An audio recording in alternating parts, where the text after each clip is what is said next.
Hi students, आज के video में हम रिएक्शन इंटरमीडिएट्स के बारे में पढ़ेंगे। रिएक्शन इंटरमीडिएट्स मतलब जब आप एक रिएक्टेंट को प्रोडक्ट में कन्वर्ट करते हो तो बीच में जो बनेगा है ना, उसे हम बोलते हैं रिएक्शन इंटरमीडिएट। और ये अलग अलग तरीके के हो सकते हैं, जैसे कार्बोकैटायन हुआ, कार्बेनायन हुआ, और फ्री रेडिकल हुआ कार्बन का, या फिर कोई भी फ्री रेडिकल हो, और कार्बीन्स होते हैं, नाइट्रीन्स होते हैं। ऐसे हमारे रिएक्शन में इंटरमीडिएट्स होते हैं। तो इस वीडियो में हम फिलहाल सिर्फ कार्बोकैटायन और कार्बेनायन के बारे में देखेंगे। So the most important thing here is that we need not by heart anything, children. The beauty of organic is that every word itself suggests its meaning. जैसे यहाँ पे आपको दिया है कार्बोकैटायन, मतलब कार्बन जो कि कैटायन जैसा बिहेव कर रहा है, that is carbon with a positive charge, you can से। एंड कार्ब एनायन, राइट, मतलब ऐसा कार्बन जिसपे नेगेटिव चार्ज आ जाए। तो अकेला तो कभी कार्बन पे पॉजिटिव या नेगेटिव आ जाए, ये पॉसिबिलिटी तो नहीं हो सकती है। तो हम शुरुआत ही इसका एग्जाम्पल से करेंगे। जैसे मान लो मैंने ले लिया एक मॉलिक्यूल जो कि कोवलेंटली बॉन्डेड है, लाइक CH3Cl, है ना। ये एक वेल नोन एग्जाम्पल है, क्लोरोमीथेन, जिसको कॉमन सिस्टम में आप मिथाइल क्लोराइड भी बोलते हो। अब यहां बॉन्ड जो है, कोवलेंट बॉन्ड कार्बन और क्लोरीन के बीच में है, जहां पे कार्बन ग्रुप 14 का एलिमेंट है और क्लोरीन आपका 17वें ग्रुप का एलिमेंट है। तो जब आप इस बॉन्ड को हेटेरोलाइटिक फिजन करने का कोशिश करोगे बच्चे लोग, तो ये जो पेयर ऑफ इलेक्ट्रॉन है ये कौन लेके जाएगा?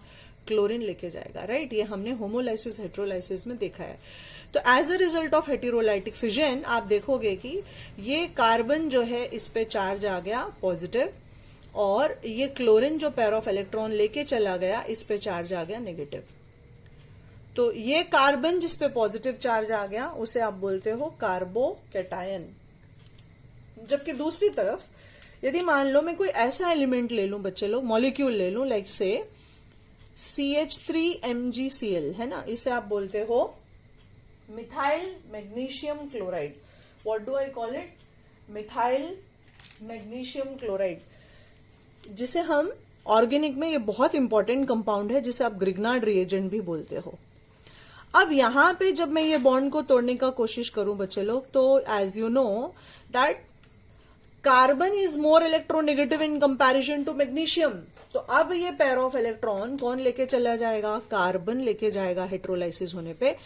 तो क्योंकि ये मेटल है और ये नॉन मेटल है, तो हमें मिलेगा कार्बन जिसपे नेगेटिव चार्ज आ गया एंड MgCl जिसपे मैग्नीशियम पे पॉजिटिव चार्ज आ गया, right. So if I want to define a carbocation और carbanion, we will say a group of atoms where carbon atom carries a positive charge, है ना। वो ग्रुप ऑफ एटम होगा, carbon अकेला कभी ऐसा नहीं बिहेव करेगा, right. So what do I say? A group of atoms where the carbon atom has a or carries a positive charge. And carbanion में हम बोलेंगे a group of atoms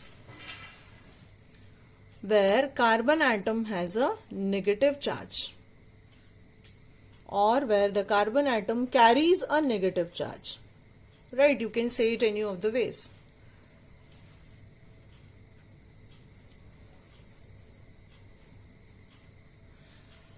अब मेरे एक और वीडियो में आपने इलेक्ट्रोफाइल और न्यूक्लियोफाइल के बारे में देखा होगा बच्चे लोग, जो कि बेसिक प्रिंसिपल से रिलेटेड है। मैंने सबके शॉर्ट वीडियोस बनाए एकदम। तो यदि इस कार्बन को मैं पकड़ूं तो इसके 3 बॉन्ड हो गए जहां पे ये हाइड्रोजन से लिंक है, राइट, और इस पे चार्ज है पॉजिटिव। अब मैंने पहले ही आपको एक्सप्लेन किया था कि एक बॉन्ड का मतलब होता है 2 इलेक्ट्रॉन, जो कि दोनों एटम ने शेयर करके रखा है। उस हिसाब से आप देखो तो इस कार्बन के पास कितने इलेक्ट्रॉन हो गए? सेंट्रल कार्बन एटम के पास कितने? 6 हो गए, क्योंकि 3 बॉन्ड है ना बच्चे लोग। तो you will say the central carbon atom has 6 electrons. कितना इलेक्ट्रॉन्स है? 6 इलेक्ट्रॉन्स है। जबकि यहां पे आप देखो यदि, तो मेरा जो 3 बॉन्ड है वो हाइड्रोजन के साथ है और एक पेयर ऑफ इलेक्ट्रॉन इसके पास पड़ा हुआ है बच्चे लोग, जो कि ये किसी को भी देके एक चौथा बॉन्ड यहां पे बना सकता है, right. So you will say here the central carbon atom has, कितना इलेक्ट्रॉन है यहां पे, 8 इलेक्ट्रॉन्स, 8 इलेक्ट्रॉन्स, राइट। अब हमने इलेक्ट्रोफाइल न्यूक्लियोफाइल के कंसेप्ट में ये भी देखा था कि जो भी पॉजिटिवली चार्ज स्पीशीज होगा वो इलेक्ट्रोफाइल होगा।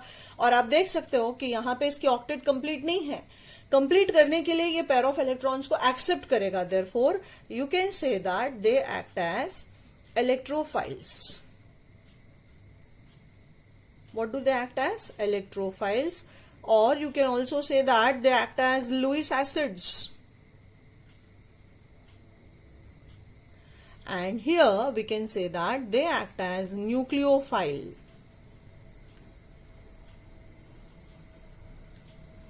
किस तरह से एक्ट करते हैं? They act as nucleophiles, which are also called as Lewis bases.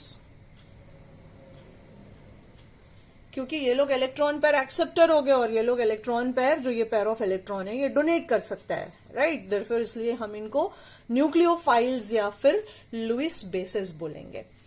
Next बच्चे लोग हम बात करते हैं यहां पे हाइब्रिडाइजेशन की, राइट। यहां पे जो आपका शेप जो है, आप यदि देखो तो ये जो शेप है ये ट्राइगोनल प्लेनार हो गया, राइट। ट्राइगोनल प्लेनार यदि मॉलिक्यूल है मतलब आपका हाइब्रिडाइजेशन sp2 है और शेप हो गया trigonal planar, as a result of which bond angle कितना हो गया आपका, है ना। ये पूरा सर्कल पकड़ते हो तो 360 होता है, मतलब आपका एक एंगल कितना हो गया, 120 डिग्रीज। ये आपकी बॉन्ड एंगल हो गई। और यहां पे जो है बच्चे लोग आप देख सकते हो कि ये 3 बॉन्ड है और जैसे कि मैंने बताया आपको कि ये जो पेयर ऑफ इलेक्ट्रॉन है ये एक चौथा बॉन्ड बना सकता है यहां पे। तो ज्योमेट्री जो है वो मीथेन की ज्योमेट्री टाइप की हो जाती है, राइट। तो इस ज्योमेट्री को हम बोलते हैं टेट्राहेड्रल ज्योमेट्री। आपने मीथेन में पढ़ा होगा ये चीज। So the central carbon atom here, the shape here will be tetrahedral. और जब टेट्राहेड्रल मॉलिक्यूल होगा तो उसकी हाइब्रिडाइजेशन जो होती है वो sp3 होती है। क्या हाइब्रिडाइजेशन होगा, sp3। और बॉन्ड एंगल इसकी होती है 109 डिग्रीज एंड 28 मिनट्स, राइट। ये कुछ पॉइंट्स हो गए बच्चे लोग। अब आप यहां पे और इंक्लूड कर सकते हो, ये डिफरेंस भी हो गया और शॉर्ट नोट्स भी हो गया एक तरफ से। और आप इंक्लूड क्या कर सकते हो कि एक कार्बोकैटायन तब बनेगा जब उससे लगा हुआ एटम या ग्रुप जो है वो उससे ज्यादा इलेक्ट्रोनेगेटिव है, जबकि एक कार्ब एनायन तब बनता है जब उससे लगा हुआ एटम या ग्रुप उससे ज्यादा इलेक्ट्रो पॉजिटिव होगा, राइट। और एक और पॉइंट हम लिखेंगे, order of stability of carbocation. Order of stability जो होता है that is 3 degree greater than, 2 degree greater than, 1 degree greater than methyl. अब ये ऐसा क्यों होता है, इसका रीजन हम आगे जब हाइपर कॉन्जुगेशन और रेजोनेंस के कंसेप्ट सीखेंगे, इसका नेक्स्ट वीडियो में आप देखोगे तो आपको ये क्लैरिटी आ जाएगी कि कैसे ऑर्डर ऑफ स्टेबिलिटी को मैंने यहां पे जज किया है, राइट। और इसकी जो ऑर्डर ऑफ स्टेबिलिटी होती है कार्बन आयन की, वो ठीक उल्टी हो जाएगी, है ना, reverse. So it is methyl greater than, 1 degree greater than, 2 degree greater than, 3 degree.